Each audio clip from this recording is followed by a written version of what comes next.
flats. Drink up, 5 minutes to closing time. Well, let's have 3 more. Come on now. 5 minutes, Pick up your beer. 5 minutes to closing time. 5 minutes. Closing time. Hello, sweetheart. As for the tune, eh?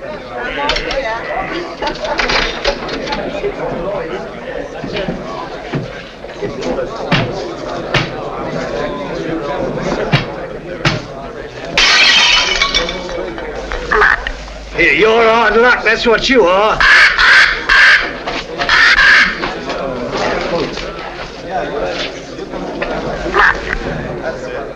Here, you have bad, matey? Let's have a look at it. Blimey. Hey, what can I get you, lad? Mother's ruin. Make mine the same. It'll cost you $2 bob for the broken glass, matey. What's the idea anyway, letting a beast like that fly around loose in the public house? You didn't ought to let him smell the blood. He's very fond of blood, Charlie is. Comes by his taste natural, if you ask me. Nobody's asking you, miss. Oh. Where's he from? Musgrave Manor. What is this Musgrave Manor, a blinking prison? That ain't the worst it's been called. Not that I want to go about spreading stories. But we knows what we knows. Don't we, Charlie? Blimey. Where is this Musgrave Manor? Down the road a piece. You'll see it when you pass the old iron gates. Only don't loiter. You won't be welcome. Not by the Musgraves. Been sitting there, lords of the manor ever since time was. If those old walls could speak, they'd tell you things that raise the hair on your head. There's folks hereabouts swear they've seen corpse lights round the old greenhouse and heard a wailing like lost souls in the lime walk. Hey, I want no part of it. Nor of the Musgraves neither. Hard men, like them as was before them. Cruel men. God pity 'em. For the day is coming when they'll need pity.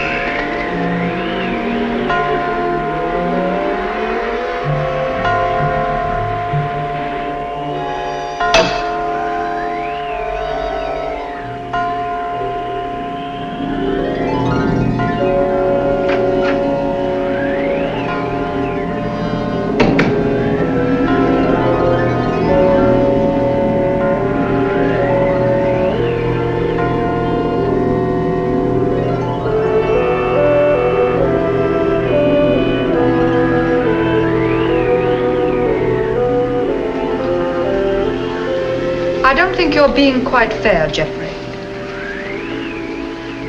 I assure you I have no wish to be fair. An excellent specimen of the Copris Carolina. You are a sweet old soul, aren't you? I've no wish to be a sweet old soul. No wish to be anything but what I am. A disagreeable person who does not intend to let his sister run off with the first cocksure Yankee who makes her pulses jump. And I suppose Philip feels the same way about it. Well, Philip has no choice in the matter. As my younger brother, Philip feels precisely as I tell him to. Eavesdropping again, Brunton? Oh, no, Mr. Philip, I assure you. But I didn't wish to disturb him. What did you hear, Brunton? Your brother and Miss Sally were going at it hammer and tongs. About Captain Vickery, I mean. Really? Mr. Geoffrey and Captain Vickery had an horrible row this afternoon over Miss Sally. I thought they were coming to blows. Indeed, I did. Right. That'll do now, Brunton. If I catch you snooping again, I shall ask my brother to give you notice. Yes, sir. Thank you, sir. You're not above a bit of snooping yourself, are you, Philip? Not in the least, old boy.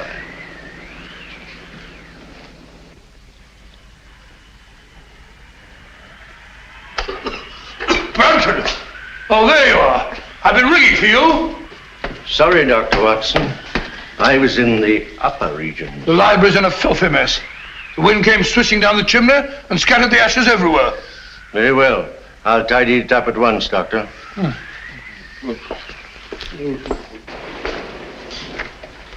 Room full of smoke, papers all over the floor. Foul night, Brunton. It's customary in Elston, sir. Just the sort of night I fancy for the ghost of Lady Clorinda. Oh, no, Dr. Watson. Lady Clorinda only walks in the West Wing. No one ever met a ghost in this part of the house. Oh, really? Isn't there some story that... Oh, there was an housemaid claimed that she saw Sir Gervas Musgrave with his head on backwards in this very room. Oh, gracious me. While she was just a flighty girl, sir. Yeah, sounds like it. Very flighty. A most. Head on back. Head on backwards. Mm-hmm.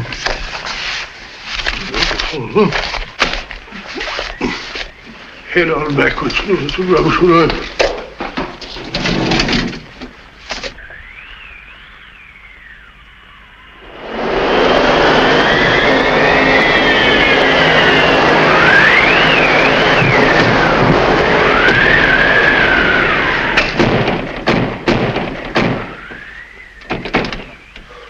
I said, Brunton, does the wind always carry on like this here? Frequently, sir. It's a great pity. It makes the gentleman restless. More than usual, I mean. Well, our patients are all tucked up for the night now, eh, Brunton? Are they? Of course, of course. Well, aren't they? Captain Vickery is in his room, sir. And it looked like Major Langford I saw going toward the pool. And I can't account for Lieutenant Clavering. Well, it's very odd. Very odd, sir. Anything else, sir? No, thank you. Oh, yes, yes. You might tell Dr. Sexton that I'd like to see him for a minute, will you? Very good, sir.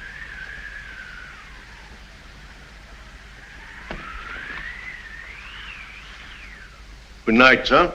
Good night, Brunton.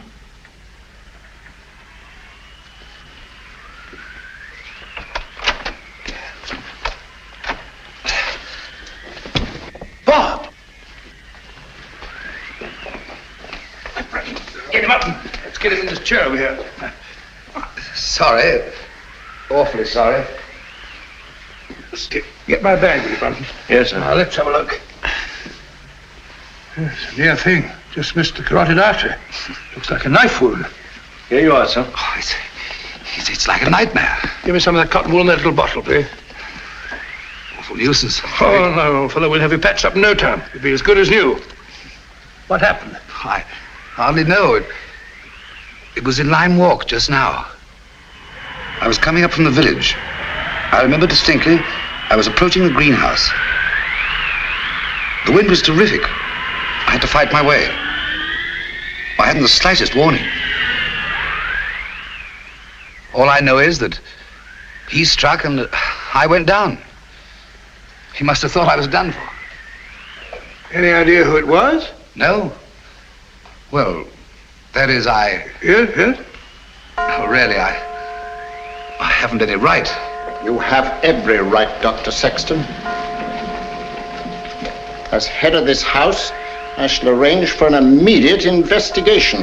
Oh, I'd rather not, if you don't mind, sir. Dr. Sexton, the fact that my brother and sister and I have opened our home to convalescent patients doesn't relieve us of all responsibility for what occurs in it.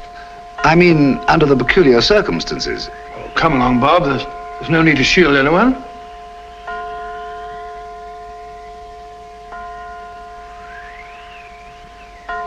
$13. 13. That's curious. What's got into the old clock? Nothing at all. Oh, sir, don't you remember the last time it did that? Your father was killed the next day.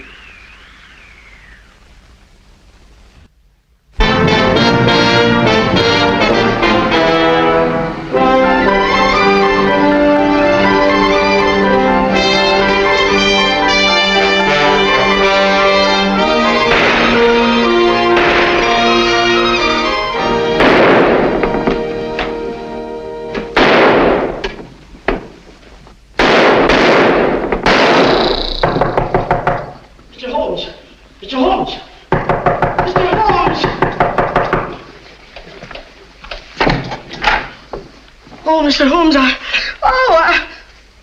purely scientific experiment, Mrs. Hudson. Oh, frightening the wits out of honest people. Permit me, ma'am. Oh, dear. So now it's bullet holes in me plaster. Oh, Mr. Holmes, this is the last straw. The last straw, Mrs. Hudson. The one which breaks the back of the case against Jacob Dill. It proves beyond a shadow of doubt that, even bound as he claims he was, he could still have fired the shot in his own defense that killed his wife's lover. But shooting holes in my beautiful plaster.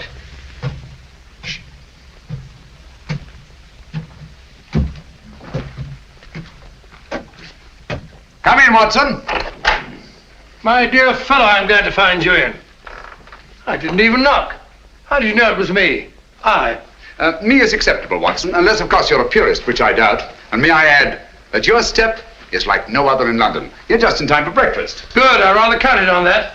Mrs. Hudson, dear, how are you? Oh, it's good to see you again, sir. I think there'll be enough there for two. Splendid. You're a sight for sore eyes, Watson. Thanks, old boy, and so are you. Sit down. Good, thank you. All right, let's have it. What brings you from Northumberland at this early hour? A bad business, Holmes. A very bad business. How'd you know that I came from Northumberland? Elementary, my dear Watson. Your overnight bag carried a fresh Euston label. The only train arriving at Euston Station at this hour is the Newcastle Express from Northumberland. Ergo, Sir Knight, thou comest from Northumberland. Of course. Obvious, isn't it? Quite. Now tell me, what dark deed was done at Hurlstone Towers last night? Well, that's what I came to see you about, Holmes. About 10 o'clock last night, I was sitting in the lab. How'd you know that I came from Hurlstone? You wrote me that you'd volunteered for medical service within the realm. With your experience, what post could have been offered you, other than to put you in charge of a home for convalescent officers? Only one such home has been opened in Northumberland in the last month, and that's Musgrave Manor at Hurlstone. Simple reasoning. Child could do it. Not your child, Watson. No, of course. Well, I never had a child. I very nearly did, though. Did I ever tell you about that widow at Twickenham? Very narrow escape. I just found out in time she had a most horrible little squirt, about 3.5. Yes, Watson, I think we'd better stick to Hurlstone. Oh, sorry, old boy. Oh, Hurlstone. It's a grim old pile. Very spooky. Don't tell me that you met a ghost. No, not so spooky as that. Ghosts don't stab people in the neck, do they? Or do they? Not well-bred ghosts, Watson. Who was stabbed in the neck? My young assistant, Dr. Sexton. When? Last night. Any idea who did it? Oh, no idea. You reported it? No, well, no, I didn't. Why not? Oh, see, it was My dear fellow, what you're trying to say is the officers in your care are all fine fellows, wonderful war records and so on. Is that it? Precisely. So you thought perhaps a private investigation? Exactly. Very right and proper thinking, Watson. We've just time to catch the 9:30 train for Hurlstone. Oh, my dear fellow, there's no immediate hurry. Isn't there? Your patients are all victims of combat fatigue. Any one of them might go over the edge at any moment. And from what you've told me, there's a killer loose at Hurlstone. Great Scott, you may be right. Come on, Watson. We haven't a moment to lose. I only hope we shan't be too late.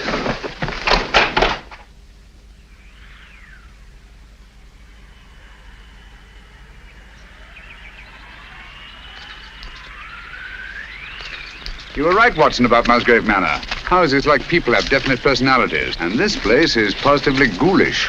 Certainly is. Hello. What's that? Just the old greenhouse? No, that pile of leaves. Just an ordinary pile of leaves. Why?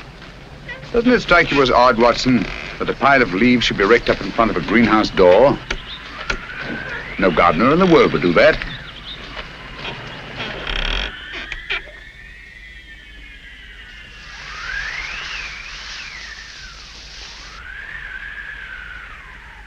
Geoffrey Musgrave.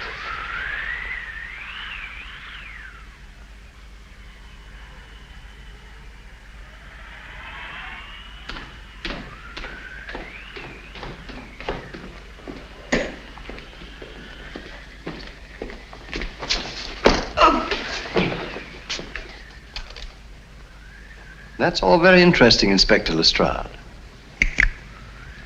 But what, may I ask, does it prove? What I'm trying to prove is this. The Dr. Sexton here went down. Twice now, Inspector. You were stunned. Naturally. You were out longer than you thought. That's the point. What point? Just this. The man who attacked him had time to get back into the house before Dr. Sexton here came to. Yes? Yes. And this here glove... Oh. And this here glove, what I picked up at the scene of the crime, belongs to a certain party right here in this house. I say. Why, that glove belongs to my brother. Huh? Do you suggest that he attempted to murder Dr. Sexton? Who knows? The man whose hand fits this here glove will bear talking to. Very well. My brother's down at the stables. I'll take you to him myself. Thank you. It's the quickest way to put a stop to this blithering nonsense. Come on. Oh, Mr. Phillip. Yeah? Better not go out in the night air without a coat.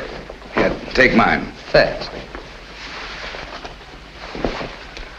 And I won't need this. No. Oh, nor this. Well, shall we go? Why, if it ain't Mr. Holmes. Good evening, Lestrade. Come to give us an hand, have you? Always happy to help, Inspector. Thanks, but I don't think I shall be needing any. Why, if it isn't Dr. Watson. Gentlemen, this is my friend, Mr. Sherlock Holmes, Mr. Philip Musgrave and Dr. Sexton. How do you do? How do you do? I've just brought him up to spend a few days with us. Well, that's very good of you. But as you see, Scotland Yard's already taken charge. Oh, really? It's most unfortunate. If you don't mind, Dr. Watson, I'd like to have that little talk with your brother, sir. I'm afraid you can't have that pleasure, Inspector. Oh, now? Got bad news for you, Mr. Musgrave. We've just found your brother in the Lime Walk. He's dead. You can't mean it. No. Look here, Holmes, if this is one of your little jokes. Murder's no joke, Inspector. That's right, Mr. Holmes. No good saying it ain't. Murder? Well, let's get going then. I'll take charge now. What? It's quite within my rights as a local justice of the peace. I'll come with you.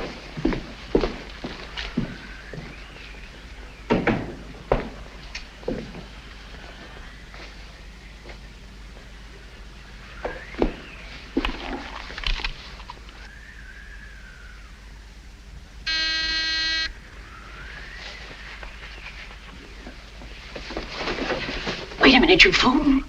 Don't go barging in like that. Don't maul me. Surgical instruments. You know, Watson, the instruments that save life are hardly more pleasant to look at than those that take it. Grisly thought, Holmes. You rang, Dr. Watson? Yes, Brunton. I want you to take some men and go down to the Lime Walk. Me, sir? Oh, I can't, sir. I'm sorry, but I simply can't. My stomach, you know. I really couldn't look at a corpse. Corpse? Well, How did you know that there was a corpse? Obviously, he was listening at the door. I'll take care of the matter, Doctor. I was listening too. Come along, Brunton.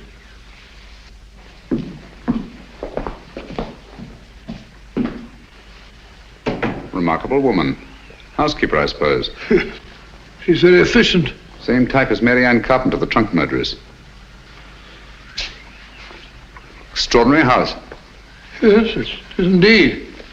Now, Watson, if you don't mind, I'd like to have a word with your extraordinary patients. Let me remind you, Holmes, that my patients are just patients. Quite so. All normal men, sound in mind and body, no sign of psychoneurosis. I quite understand. Then, Holmes, even normal people are sometimes a little... Precisely.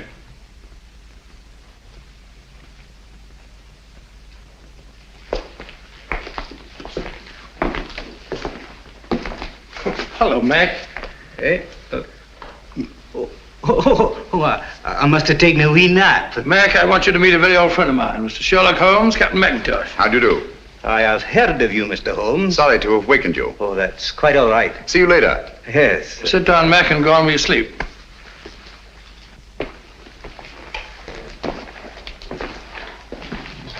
Poor chap, he lay wounded in a trench on Joshua Hill. The German tanks went over him. Watson, Huh? have you any idea how Geoffrey Musgrave met his death? Yes, depressed skull fracture. Only hang it all, Holmes, it isn't. Isn't it? Why not? No edema, no bleeding, no contraction of tissue. Precisely. The blow on the head was delivered after death. Musgrave was killed by a sharp instrument thrust up between the base of the skull and the top vertebra. Great Scott. Shall we go up now?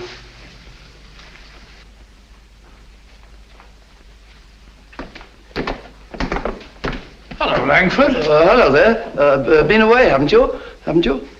Yes, I've just been out of London. I brought my friend back. This is Mr. Sherlock Holmes, Major Langford. See you at dinner, what? What? I hope so. I hope so. I hope so. Excuse me. Excuse me. Poor chap was at Singapore. Escaped from a Japanese prison camp. Ghastly experience. He's suffering from... Escape complex, obviously. Yes, he's a very nice chap, though. The next fellow I want you to meet is young Clavering, Lieutenant, Royal Engineers. Saw a lot of men blown to bits by Nazi booby traps. He's a bit on edge. Not unnaturally.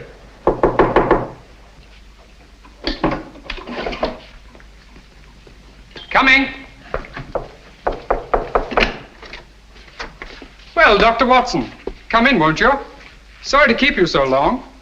You see, I was lying down, resting. This is my friend, Mr. Holmes, who's here for a few days. Mr. Clavering. Glad to meet you. How do you do? Sorry to disturb you. Not at all. I say, you don't happen to have some cigarettes about you, do you? That's one of the reasons I came. I brought you some of those American cigarettes that you're so fond of. It's all right. Open it up. No hurry. No hurry at all. No. Of course there isn't. Should we go? Yes, well, we must be off. We've got a lot to do. See you later. Yes, I'll be back. Good night. He seemed afraid there might be a bomb in that package. Well, he's found them in less likely places than that, poor chap. The man in this room is an American flying officer, Captain Vickery. Nothing very much the matter with him. What's he here for, then? A spot arrest. Had a pretty long go of it, worn out. Needs all the rest he can get. Vickery? Vickery? Doesn't seem to be in. No one at home. Found to not. Not since tea time, at any rate. Well, what's this? Captain Vickery, here's your tea. If it's cold, don't blame me. That sounds like Brunton's work. The butler? He fancies himself a poet, but only when he's drinking. I see. Wasn't there an American killer given to verse? Holmes, you don't think that Brunton... Excuse me. I merely stated there's an American killer given to verse. Dr. Watson, oh, where are you? Oh, there you are. Steady, my dear, steady. Please make me wake up, won't you? It's just a bad dream, I know. Jeff and Pat... No, my dear, you've got to get a grip on yourself. Come on, come sit down. My brother Jeff, murdered. Poor old Jeff. And I hadn't spoken to him since we had the fight yesterday on Captain Vickery's account. And now he's dead. No, my dear, you must pull yourself together. But you don't understand. They're trying to say that Pat... They're trying to prove that Pat killed Jeff. No. Yes! Funny, isn't it? Awfully funny. Awfully funny. Awfully Stop funny. it! Who are you? My name is Holmes.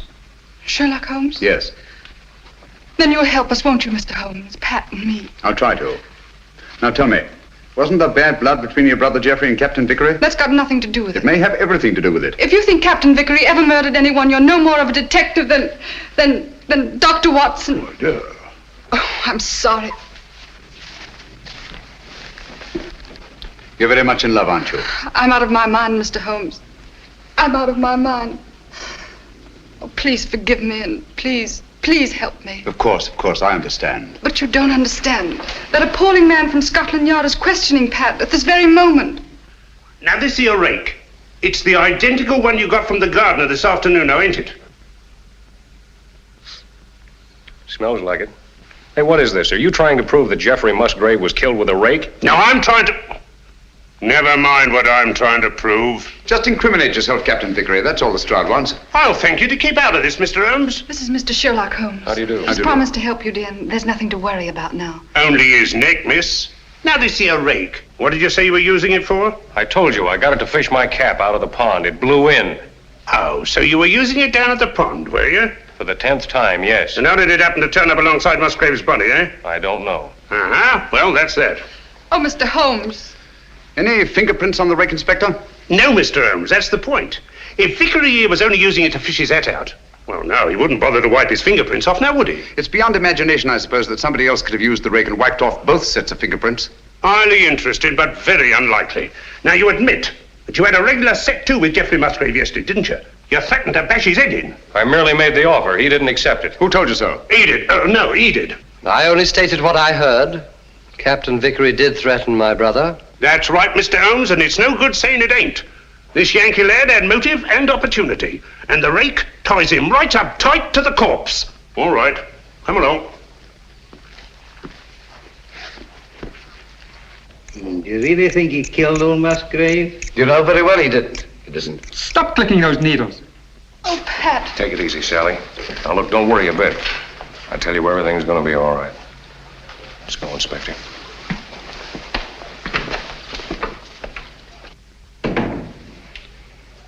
Mr. Holmes. Steady, steady. Aren't you on our side? Yes, Sally. Then why don't you do something? Because Captain Vickery will be much safer in the local police station tonight than he would be in this house. Oh, Mr. Holmes, what am I going to do? Watson, give us a What am I going to sedative. do? I'll get it at once. Come along, Sally.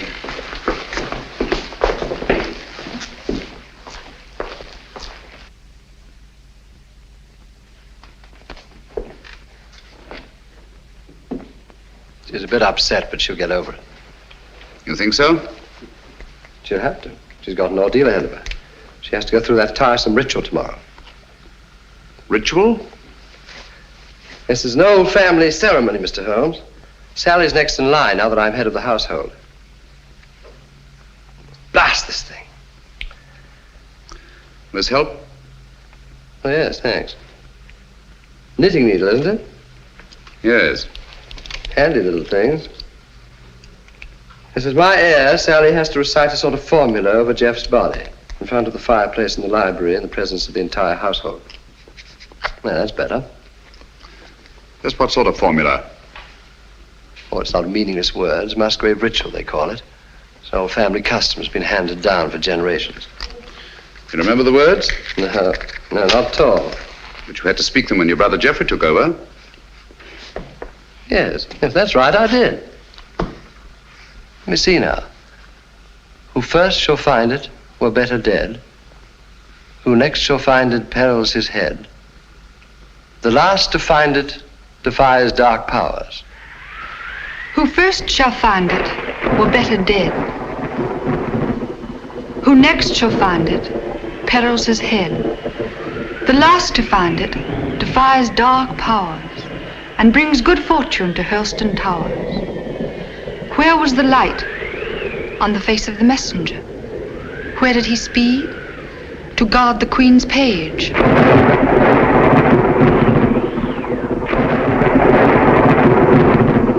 What foeman advanced? The bishop's page, rashly. And who to repel? The king's cautious page. What then the...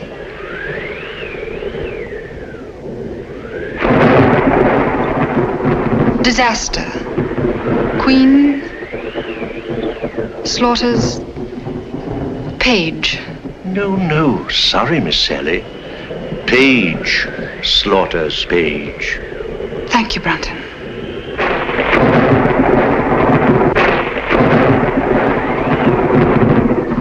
Who came then to slay him? The bloodthirsty bishop. Where shall he go? Deep down below.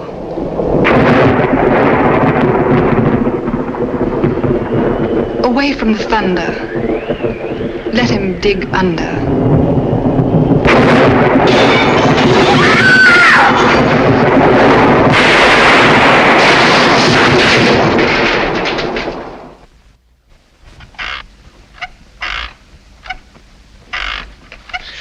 Once more into the breach, dear friends. Once more. Happy day. You drunken sot. The master's been ringing you for the past 10 minutes. Why don't you answer it? Fly away, little gremlin. You're the one who'll fly away if he ever catches you in this state. Oh, my soul, that's him. Hurry. Coming, sir.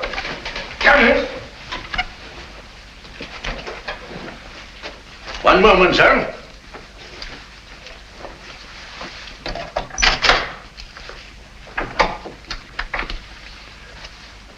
Mr. Holmes. Come in, sir, come in. This is indeed an honor.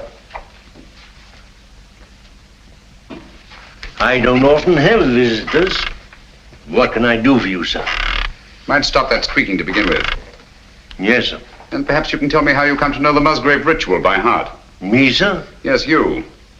When Miss Sally forgot the lines today, you were the one who prompted her. Well, sir, I memorized it. Obviously. But why? Because it has no meaning.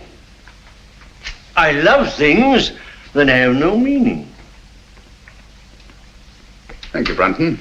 But supposing it did have a meaning, and suppose that meaning were tied up with the murder of Geoffrey Musgrave. Oh, what a lovely idea. If I may say so. You may, Brunton. You may also sit down. Thank you, sir.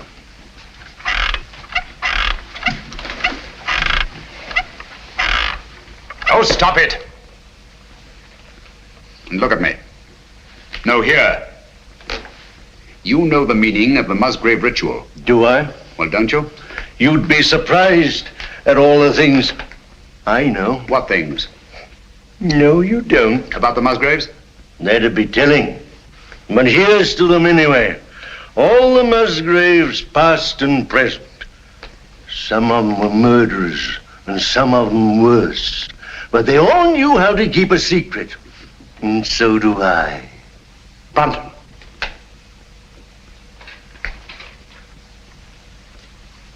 I've been ringing for you for the past 10 minutes. Sorry, sir, but the buzzer doesn't buzz. That'll do, Brunton. You have your notice, do you understand? Yes, sir. Is that advisable, Mr. Musgrave? Let me be the judge of that. He leaves Helston in the morning. The morning's a long way off. Farewell, a long farewell to all my greatness. You've done it now, Alf Brunton. After all we've been through. How am I managed to do it all alone? What are you going to do? What am I going to do?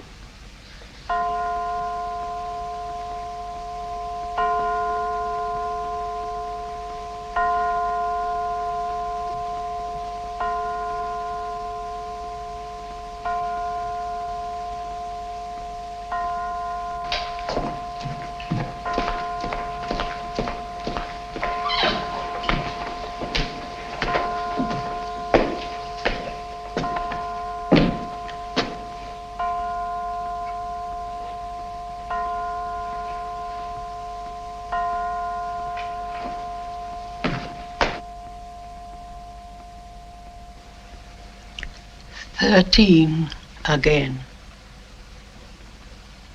Yes.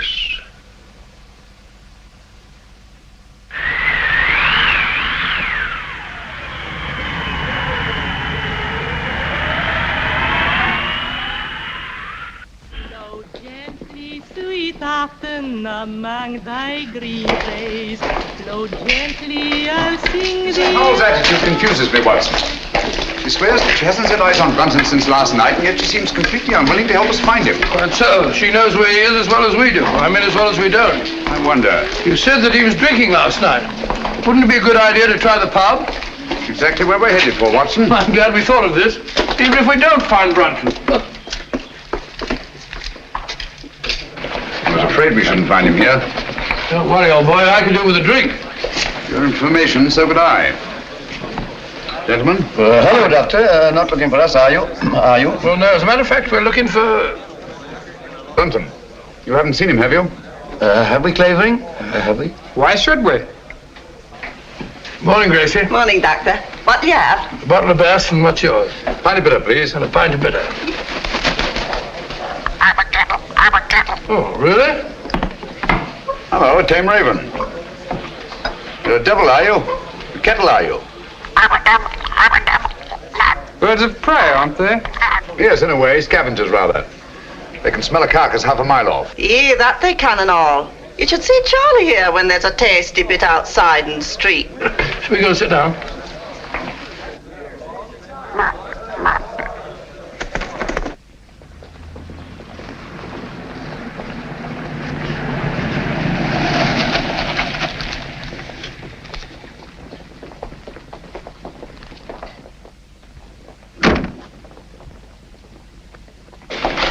Gracie, have you seen Dr. Watson? He's over there, lass. Thank you. May I speak to you a moment, Mr. Holmes? What's wrong, Sally? We can't find my brother Philip. Did you look in his room? That's the trouble. We had to force the door. It was locked on the inside. Really? Yes. Oh, you must come, Mr. Holmes. Certainly, Sally, at once.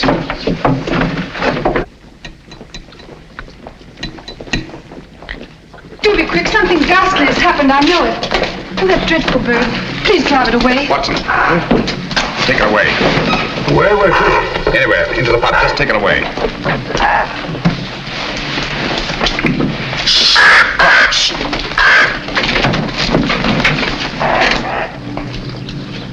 Philip Musgrave.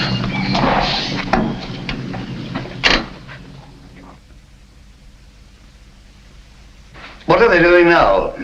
Doing now? I don't know. They stopped talking.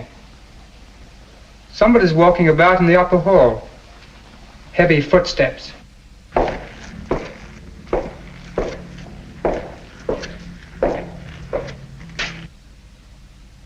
There's no doubt about it, Watson. Philip Musgrave had a visitor here last night. These footprints were made either by a very heavy man or a man carrying a very heavy burden. That's right, Mr. Holmes. It's no good saying it ain't. The burden was Philip Musgrave's body, and these here footprints were made by Alfred Brunton. It doesn't necessarily follow. Oh, don't it? Here, try that on your footprint. And that's Alfred Brunton's shoe. It's perfectly, Inspector. Uh-huh. But the fact that these prints were made by Brunton's shoes doesn't prove that Brunton's feet were in them. Why not? Where should Brunton's feet be if not in his own shoe? Well, they're not in them now, are they? Look here, Holmes, let's use our intellect. You what? What's wrong with that? Let's stick to motive. That's my strong point. Now, this here Brunton had motive. Philip Musgrave gave him the sack, didn't he? Did Geoffrey Musgrave also give him the sack? What's that got to do with it? Everything. The similarity of method in both murders shows they were the work of one man. Well, that's Vickery out. He was in jail at the time of this All right, murder. Watson, all right. Then Alfred Brunton's our man, just what I said. What possible motive could Brunton have had for the murder of Geoffrey Musgrave? Motive? Oh, bother motive. Who cares about motive? This case is as simple as ABC. Is it? Then perhaps you could explain to us why these footprints lead up to a blank wall and never return. What? You didn't think of that, did you, Inspector? There's just one possible explanation. I've got it. Brunton murdered Musgrave right up against the wall. He hoisted the body over his shoulder, like this, you see, walks backwards, clean out of the room. That's a very undignified position, Lestrade. Up to daisy. In a house as old as this, it's not unusual to find secret passageways that lead down through the walls. Hello, here we are. No, you don't. Come out of there.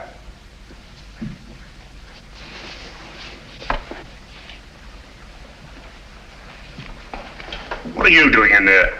None of your business. Answer me. Obviously, she was looking for Brunton. That's right. He hasn't left Musgrave Manor, I'm certain of that, sir. His clothes are still hanging in the wardrobe. Don't you lie to me, woman. You've got him in there somewhere. Don't go in there. Why not? You'll get lost. Me lost? Oh, I like that. He will get lost, sir. Let him. Now listen to me. Where did you enter that passageway? Through the old greenhouse in Lime Walk, sir. Did Brunton know that? No, he didn't. Mrs. Brunton. Then why were you looking for him in there? Yes, we've known all along that you were married to Brunton. You know Philip Musgrave was murdered, don't you? No. Yes, you do, and you think Brunton did it. No. You think he carried him down through the greenhouse? No. Over to the garage? No, he never. And crammed his body in the rumple seat of that roadster? Don't you try and put the blame on Alf. I'll put the blame on both of you. You're in this together. You were in his room last night. I saw you there. Only to talk about the ritual, sir. He thought that he got it all worked out. Did he leave any notes, any record? No. That is... Oh, come on, out with it. Only this, sir. I found it this morning under the soap dish on his washstand. Hastily written. Another jingle? Yes. Obviously in some agitation. If any harm should come to me, fleshly or spiritual, seek and you will find the key in the Musgrave ritual. The old ritual, there it is again. Watson, we've got to find that ritual. It's the key to the whole business. Just a minute. You can't talk to Sally. Why not? She was in such a state I had to give her a hypo. All right, come on.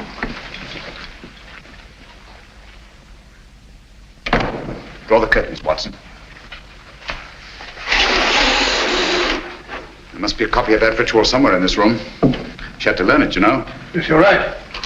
Here it is. I doubt it. Empty. Quite. There's only one thing to do. Search the room. Not the room, Watson. Her mind. We must search her mind. Obviously, she took great pains to hide that paper. But why should you hide it? Put yourself in her place. Her brother Geoffrey was murdered. The man she loves is accused of that murder and thrown into jail. On top of that, she finds her brother Philip murdered. What would your reactions be? Well, naturally, I should be terribly upset. Obviously. Excuse me.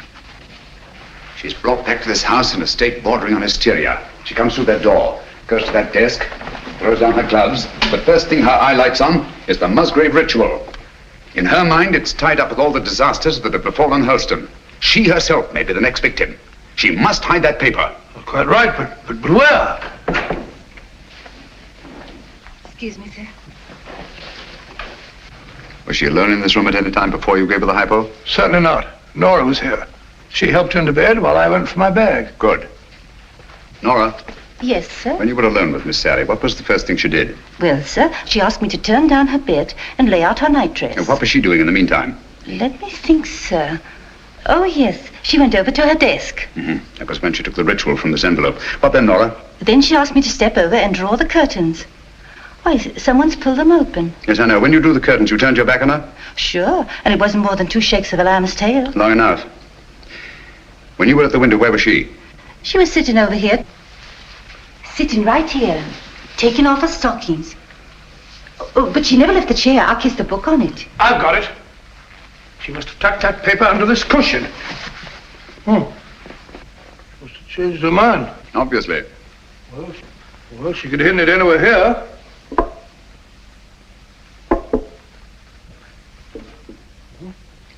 What time is it when you brought her in here, Watson? I'm the fence side here. The clock was striking the 1/4 hour when I came in, sir. I definitely heard it. This clock? The same, sir. Thank you, Nora. You may go. Obviously, this clock was running at 12:15. Just as obviously, it stopped at 12:20. When Nora turned her back, Sally reached across, opened the clock, and hid the ritual in here. Amazing, Holmes. Elementary, my dear Watson. Where fell the light on the face of the messenger? Where did he speed? To guard the Queen's page. Gibberish, that's what it is. Hokey pokey penny a lump. A thing like this, Watson, that's been handed down for centuries can't be mere gibberish. Who had entered the lists? The King's Pale Knight. Pale poppycock. I say, Watson. King, Queen, Knight, Bishop. Sounds like a game of chess to me. Precisely. Where fell the light? The light, Watson. Follow the light. On the face of the messenger. Look at it, Watson. Look at it. Like a giant chessboard. This is no gibberish. These are chess terms, and that's the chessboard. The secret of the Musgrave murders is locked up in that floor. And by Jove, we've got the key to it. Who had entered the lists? The King's Pale Knight. White King's Knight to White King's Bishop 3. Your move, Dr. Sexton. I really know nothing about the game. Come on, Bob, it's great fun. You start from over here. Here, I'll show you. I'll show you. 1, 2, 3, 1. Page into Black King 3. Your move, Clavering, into Black King 3, please, over there. There's not to reason, Wyatt.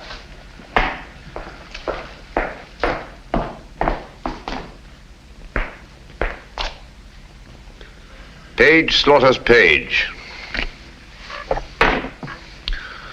Your move, Watson. I take you, my dear. It's a good game, isn't it?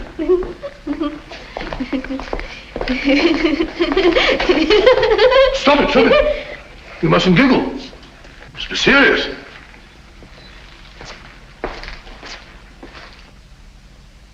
Your move, Clavering.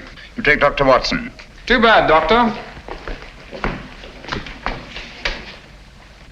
Who came then to slay him? The bloodthirsty bishop. White Queen's Bishop, White King's Knight 5. That's my move.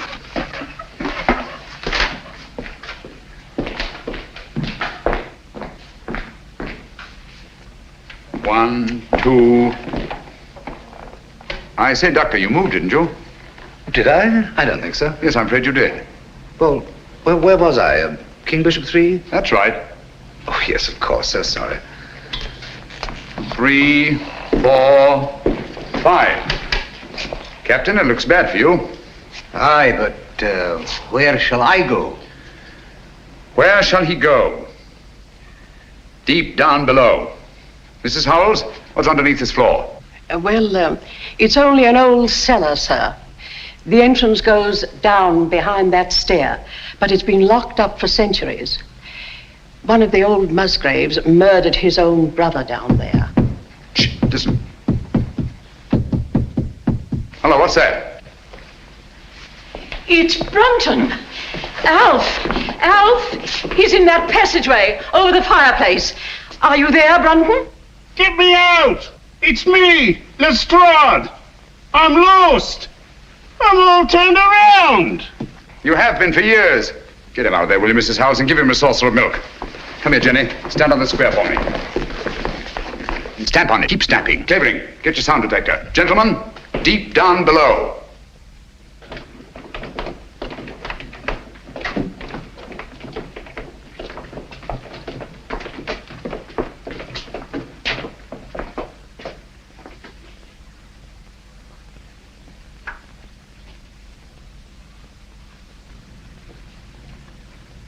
Oh, there's no been a soul here in a couple of 100 years.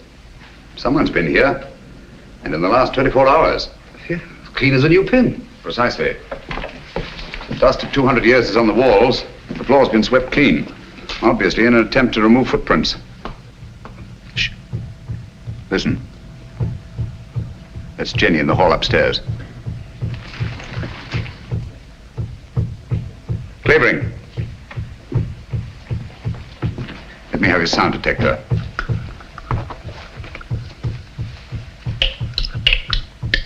So sorry.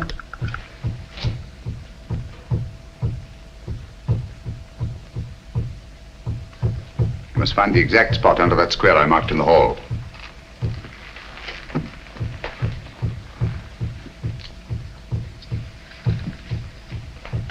Don't move, anyone.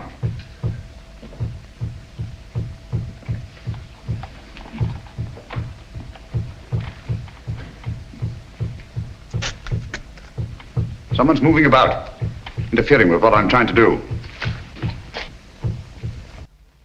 Stand perfectly still, everybody.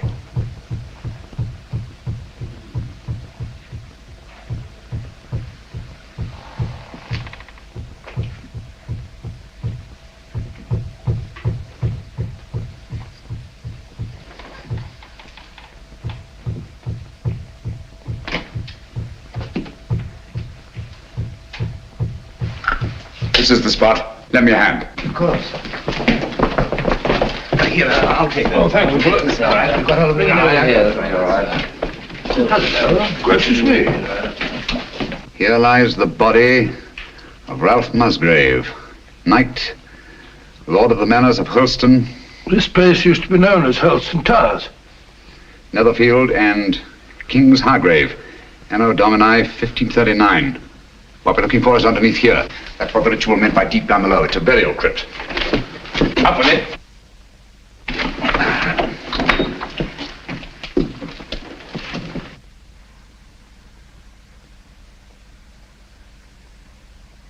I say, there's somebody down there. Who is it? This is Brunton? Is it Brunton? I don't know. Stay where you are.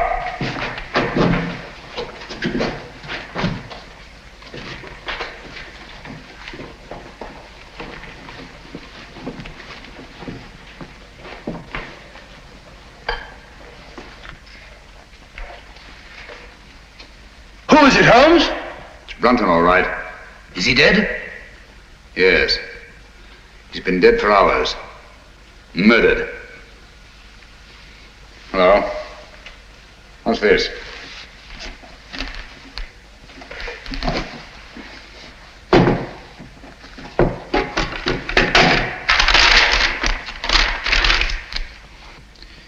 Henry, by the grace of God, King of Great Britain, France and Ireland, defender of the faith. What have you found? Any clue? Any clue? No. Just an old document. Hello. What's this? Looks like some sort of writing. Watson! Coming. Hold this for me, will you? Steady. There, on the floor by his right hand. See those marks in the dust? Like pin scratches made with his fingernail. Yes. Yes. See that stuff under his nail? He's trying to write something. By Jove! He did write something. What is it? Aye, tell us, man. What did he write? I can't make it out. It's too faint. Here, I've got good eyes. Let me. Step you out, all of you.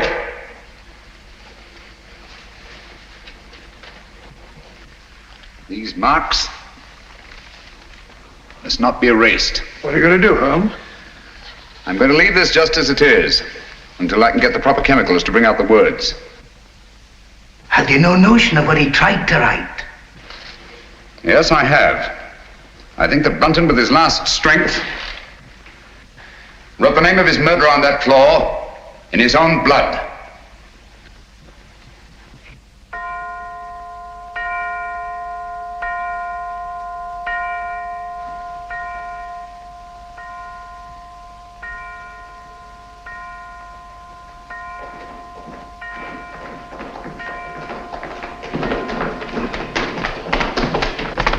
Now, there you are, Lestrade. 12 o'clock.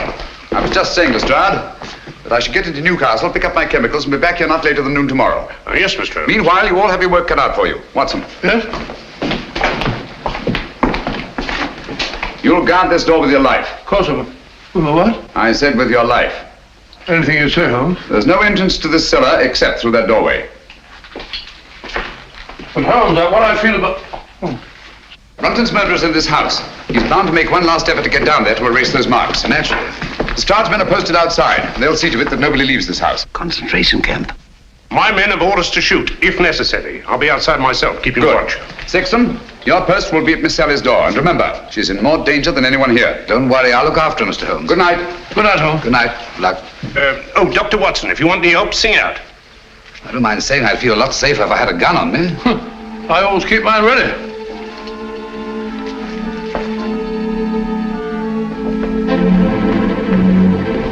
Oh, good night, Bob. Keep awake, old man. I will.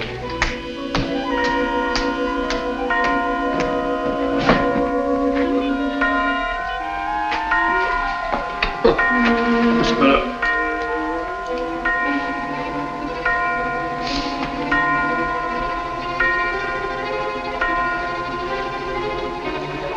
That's funny. Striking 12 again.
All this monkey business. I didn't lock you in. Well, doors don't lock themselves. They do in this house. What are you doing down here anyway? I'm worried it's about Langford. Langford? Yes, he's got it into his head that this is a Jap prison camp.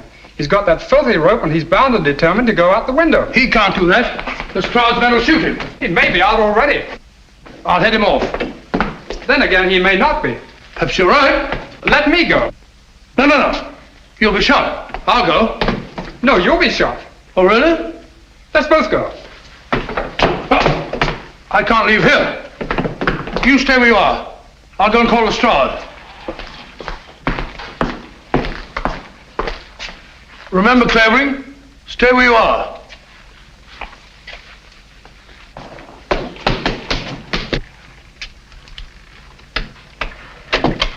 Here! Look here, Constable. I'm Dr. Watson. Are you now? Well, I'm Mrs. Miniver.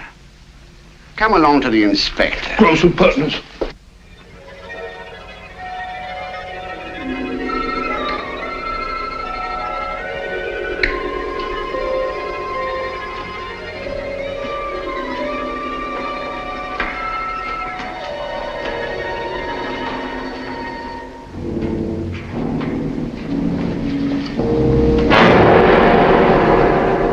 Useless. Quite useless, I assure you. There's nothing written on the floor. It was just a ruse of mine to bring Brunton's murderer here. Permit me. As the most ruthless killer in England, you deserve some of the light. Killer? I? Oh, I say, you seem to forget that my life was also attempted. And a very neat trick it was to divert suspicion from yourself. But it struck me as odd that the man who murdered both Musgraves with such a sure hand should have missed so badly in your case. Unless, of course, you yourself were the murderer. That's ridiculous. Then, too, it seemed curious that you, a doctor, examined both bodies and failed to report the real cause of death. And that was? A cisternal needle thrust up into the brain between the base of the skull and the first cervical vertebra. I had the unpleasant duty of removing this piece of needle from Philip Musgrave's head. It couldn't be yours by any chance, could it? I never owned one. Oh, yes, you did. I saw it in your case. The night I came into this house. Just after Geoffrey Musgrave was found murdered. It wasn't broken then. It was only when you killed Philip Musgrave that you lost a piece of it. Oh, nonsense. Why should I go around sticking needles into people? A fair enough question, Doctor. Among nice people, murder, like matrimony, generally has a motive. And in this case, the motive was matrimony. Oh, you mean Miss Sally? I do. Oh, I see. So you think it's a case of murder for profit, do you? Precisely. My dear Holmes, that won't do. The Musgraves are land poor, but everybody knows that. Exactly. But everybody didn't know what you knew. You worked out the meaning of the Musgrave ritual. I have? Oh. Yes, you have. You claimed you knew nothing about the game of chess. When I suggested you'd moved off your proper square, you promptly named King's Bishop 3, and what's more, moved back onto it. Oh, nonsense. Why should I have stepped out of my square in the first place? Break up my move, spoil my game, and prevent me from finding what you had already found. And that was? The old land grant I took from this box, which would have made Sally Musgrave, upon the death of her brothers, the richest woman in England. Well, what's that? Don't tell me you found another needle. No. Just a button. Wouldn't be yours, would it? Mine? Give it to me.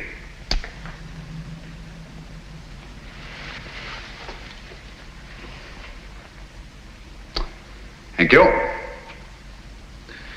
Would you mind telling me why you think I was down here with Brunton? No, not at all.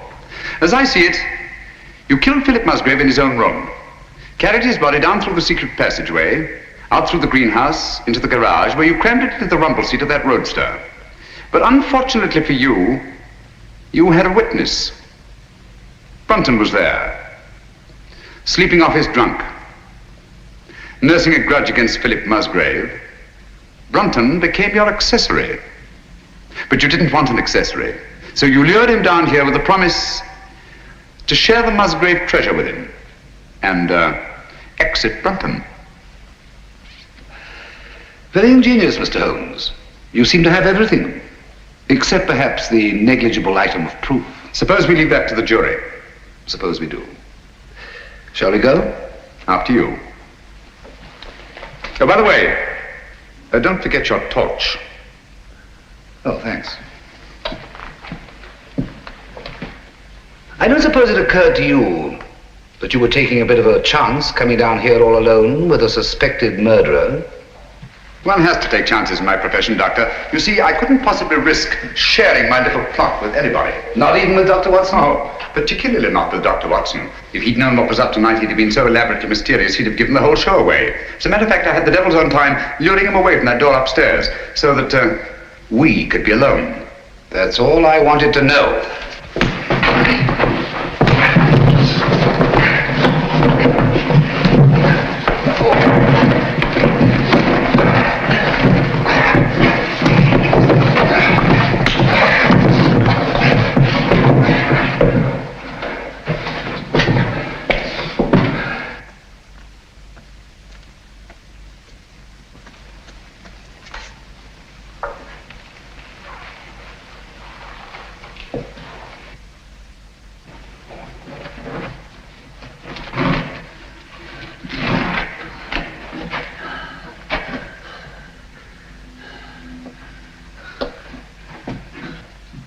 Stay where you are. I'm afraid I have no choice, Dr. Sexton. Look here. You're not really going to kill me, are you? They'll hear you. Who will? That was a bad slip you made, letting me know you were so completely alone. And you're really going to kill me? I'm afraid I have no choice, Mr. Holmes. But as you said, I've no evidence against you.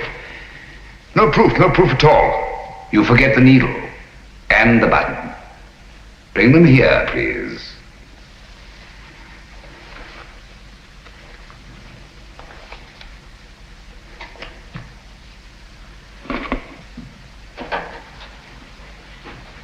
Not too close. Now put them in my pocket. Thank you. Curious about that button.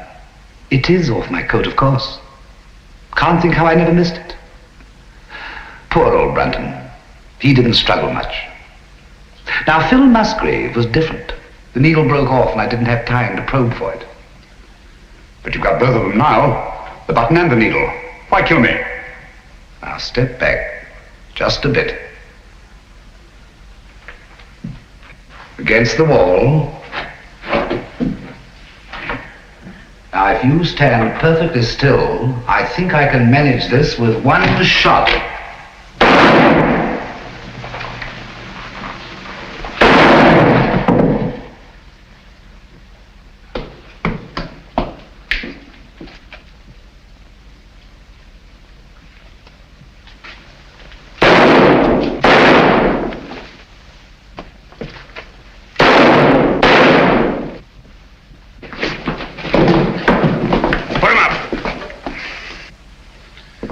Did you hear his confession, Watson? Every word, Holmes. And I heard all the rest, sir. Good.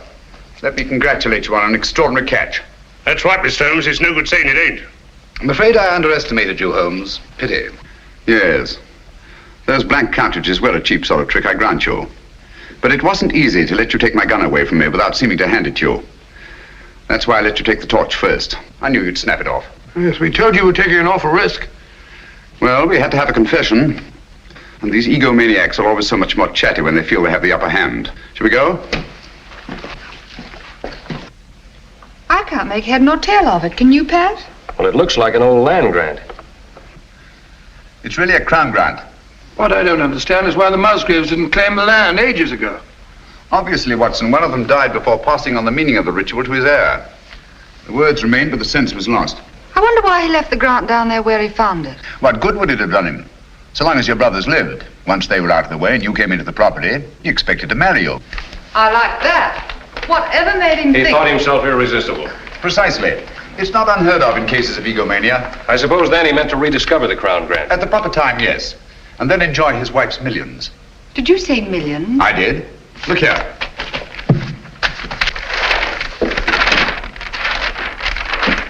About 80,000 acres of the richest soil in England. But aren't there people on it? Yes, farms, villages, even a factory town, with hundreds of workmen's cottages. Is this thing legal? Perfectly. Of course, it'll drag on through the courts. Just a moment. The people on this land, they put their money into it, their life work. It's their homes I'll be taking. Yes. Do you think I'm going to kick these people out?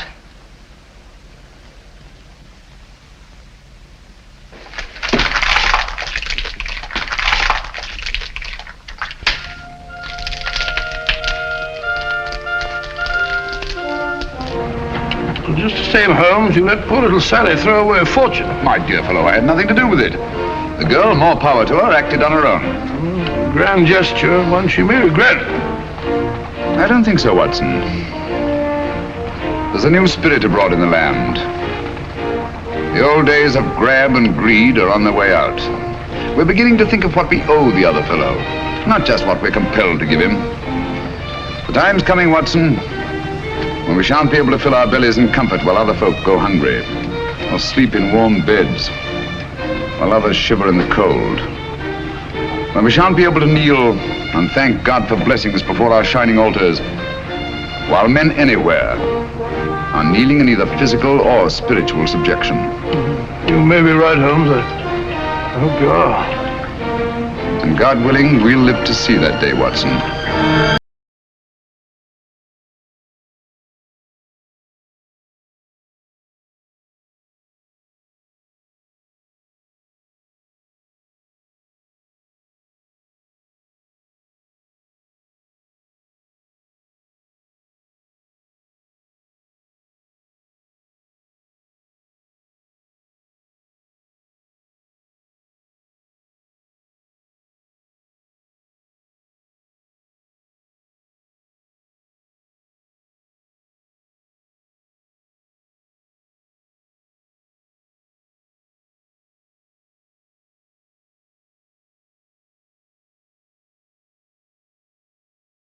The tale opens in a smoky country tavern where closing time rings like a warning bell, and a raven named Charlie hops along the counter, pecking at blood with eerie relish.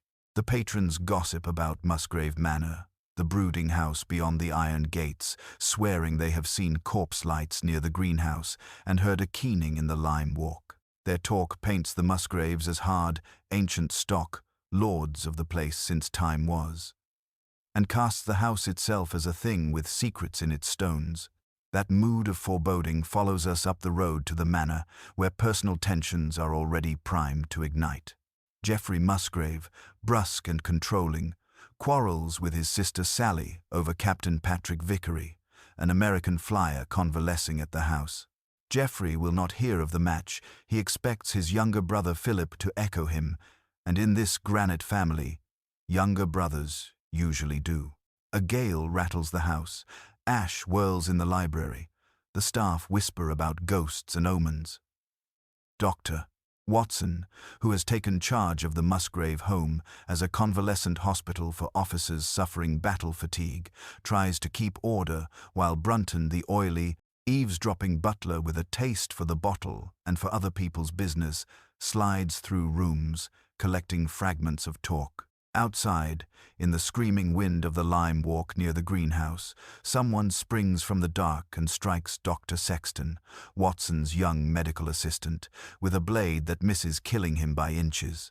Sexton staggers back with a throat wound and no clear glimpse of his attacker. It is the first violent crack in the facade, then an omen. The old clock strikes 13, and the housekeeper mutters that the last time it did so, the master died the next day. Down in Baker Street, Sherlock Holmes is destroying Mrs. Hudson's plaster to test a trajectory theory when Watson arrives from Northumberland, pale with urgency. Holmes, abridging a dozen deductions, agrees to travel north at once. A nervous house full of wounded minds, a masked assailant, an omen clock. This is a cocktail he cannot ignore. They arrive under rain to find Inspector Lestrade already measuring the ground by the greenhouse. He has a glove dropped at the attack site and is eager to match it to a Musgrave. Holmes is polite but unimpressed. Lestrade's eagerness rarely aligns with accuracy. Within hours, the crisis deepens.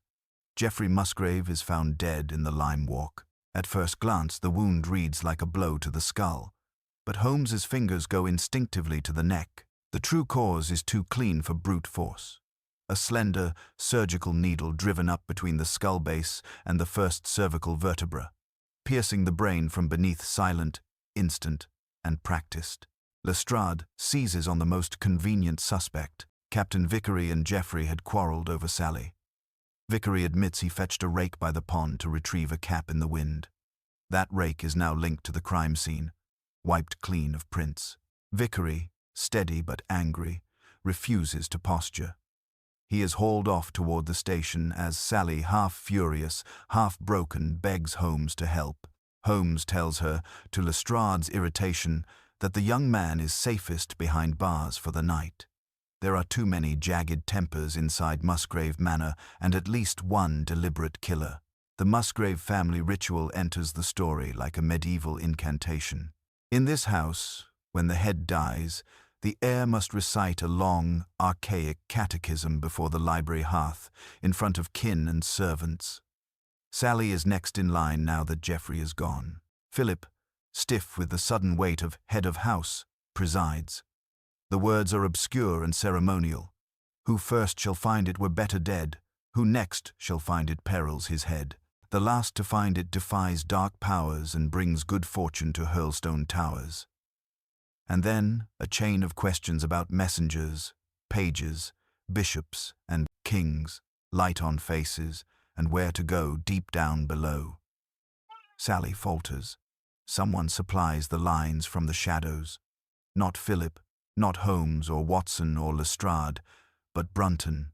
The butler knows the ritual by heart.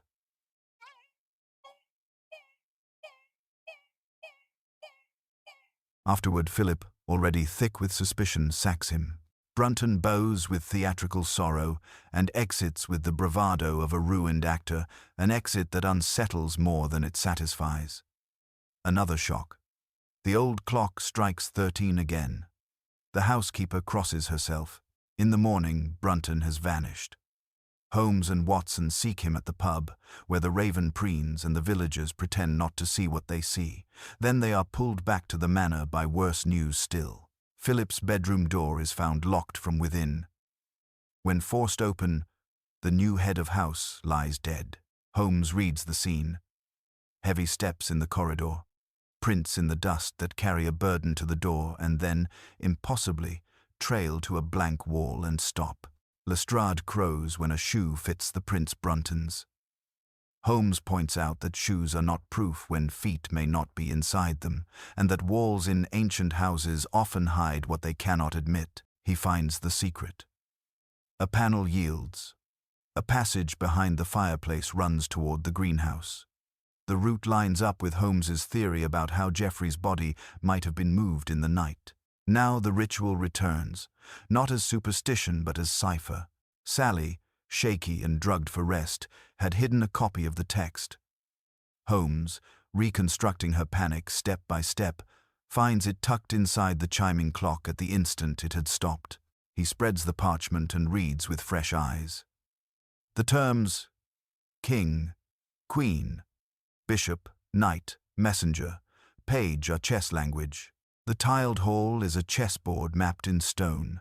The ritual's lines are a set of coordinates driven by questions about light and place. Holmes makes the household into pieces.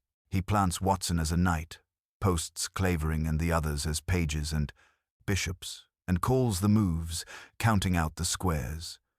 The antique floor creaks, the plates on the walls tremble, and Holmes stops on a flagged square that yields a hollow ring. Where shall he go? The ritual asks. Deep down below. The housekeeper says there is a cellar beneath, sealed for centuries.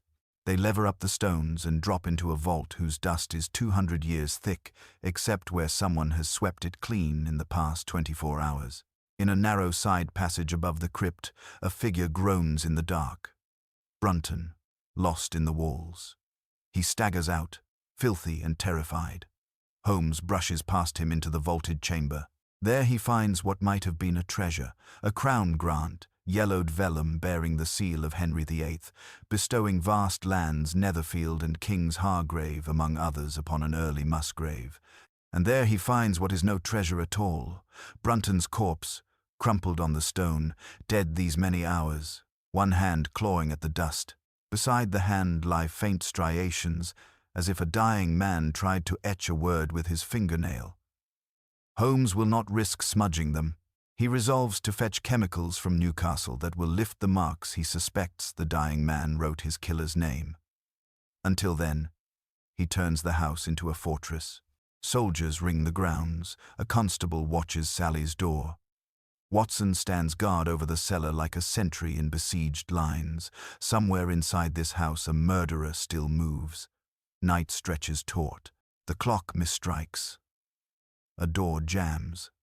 Someone afraid, deranged, or both tries to climb out a window and into rifle fire. The tension is designed to scatter the mind and, in the scattering, to create opportunity. When Holmes returns to the cellar before noon as promised, he is not a chemist, but a trap. He asks no one to escort him. He invites no witnesses. He is counting on one man's vanity to float him downward like scent. Dr. Sexton, learned, smooth, and ostensibly Watson's assistant, descends into the crypt to find Holmes alone with the body, the grant, and those veiled scratches. Holmes lays out the case like a surgeon, showing a clean incision. The weapon that killed Geoffrey and Philip was the same. A stiletto of tempered surgical steel, needle-fine, driven up through the atlas vertebra. The blow to the head was staged after death. The man with skill, access, and a reason was Sexton. He arranged the first near-fatal strike on himself by the greenhouse to muddle the narrative and buy trust. He examined both Musgrave corpses and misdirected the cause of death. He already understood the ritual's chess secret. Holmes saw him accidentally step off, then back onto a chess square, and name it precisely. Proof he knew the pattern. He located the Crown Grant and left it in the vault for later, planning to produce it at a time of his choosing and marry Sally, who, as surviving heir after the sudden deaths of both brothers, would become unimaginably rich.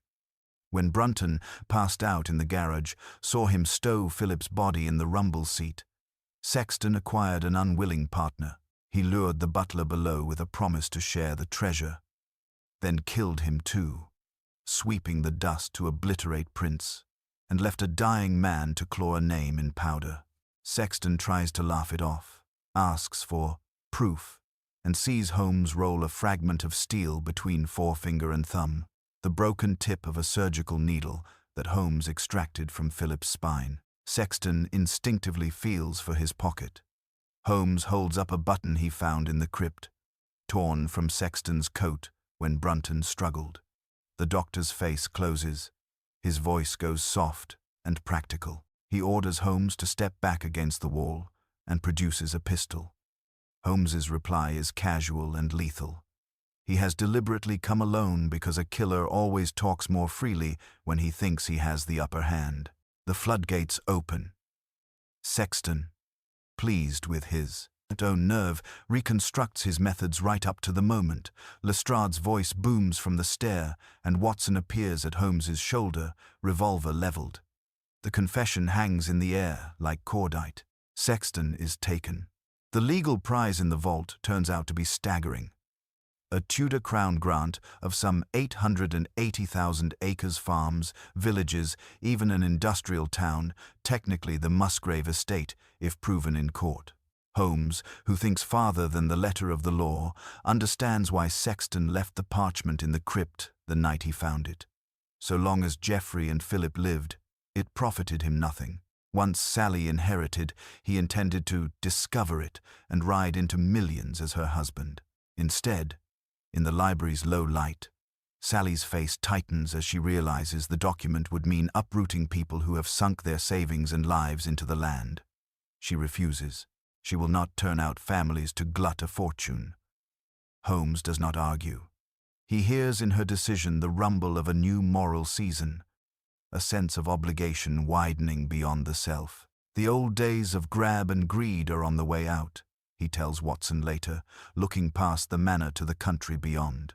A day is coming, he says, when it will shame us to fill our bellies while others starve, to sleep warm while others shiver, to thank God for blessings while men kneel anywhere in material or spiritual chains.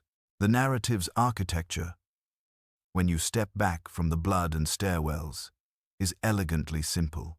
The Musgrave ritual, muttered for generations as antique nonsense, is a coded map, an algorithm of chess moves imprinted onto the Manor's hall to locate a family secret. The secret isn't the gold everyone expects, but the paper that legitimizes what the Musgraves have long held in practice. A man of skill and vanity sees in this not history but a ladder. 2 brothers die by a needle light as a breath. A servant who knows too much dies in the dark and underfoot. A young woman nearly becomes a fortune's bait, and one doctor builds his house upon the quicksand of his own arrogance, until Holmes, who keeps old codes and modern consciences in the same mind, forces him to speak every damning word that the dead tried to write in dust. By the end, the raven is only a bird again, the greenhouse is only glass, the lime walk is only a path, yet the house keeps a new secret now, not of murder and buried grants, but of a choice made in full daylight, that inherited power can refuse to become a weapon, and that an ancient ritual, once taken as mumbo-jumbo, can be translated into justice, then transformed into mercy.